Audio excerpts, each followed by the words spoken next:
Kalayaan naman sa kawalan ng trabaho ang misyon ng kabi-kabilang Independence Day Job Fair ngayon pong maghapon. Kabilang sa mga alok, mahigit 7,000 job order abroad. Nakatutok si JP Soriano.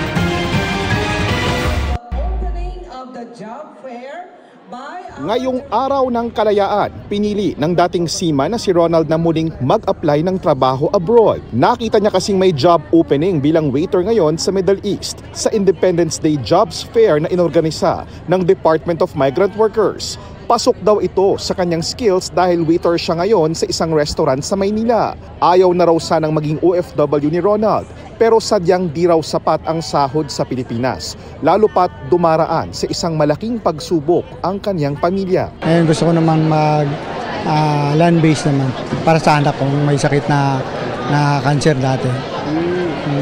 Para makabawi man lang sa kanya ulit.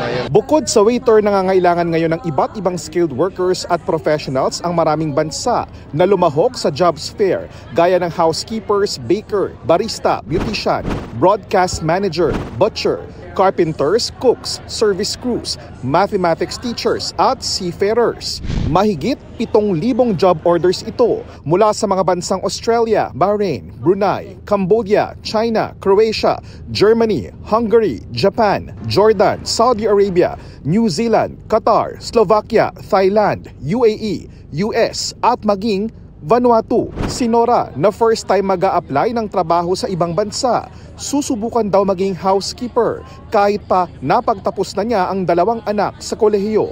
Panahon na raw anya pagtuunan ng kanya namang sarili matapos maging malaya sa mga obligasyon bilang magulang. Para sa akin, I don't want to depend to my children right now kasi gusto ko mabuhay na sarili ko may masarap, may pera kaysa wala. Ayon sa DMW, mas lalong nagiging in demand ang mga Pinoy workers dahil sa likas na pagiging masipag, matiyaga at may malasakit. Kaya naman mas nadaragdagan pa raw ang mga bansang nais gumawa ng bilateral labor agreement sa Pilipinas. Nakikita natin na Europe is opening up and even certain parts of Asia na matagal na rin natin kausap sa bilateral labor talks sa Japan for instance. Bukod sa jobs fair para sa mga trabaho abroad, iba't ibang jobs fair din ang idinaos ngayong araw ng kalayaan gaya rito sa isang mall sa Pasay. Muling paalala ng DMW sa mga aplikante, mag-ingat sa mga illegal recruiter. Tignan muna sa website ng DMW kung lehitimo ang job orders na inaalok at kung updated ang lisensya ng recruitment agency na nag-aalok nito. Huwag din daw papatol kailanman sa mga trabahong basta na lang inaalok sa social media.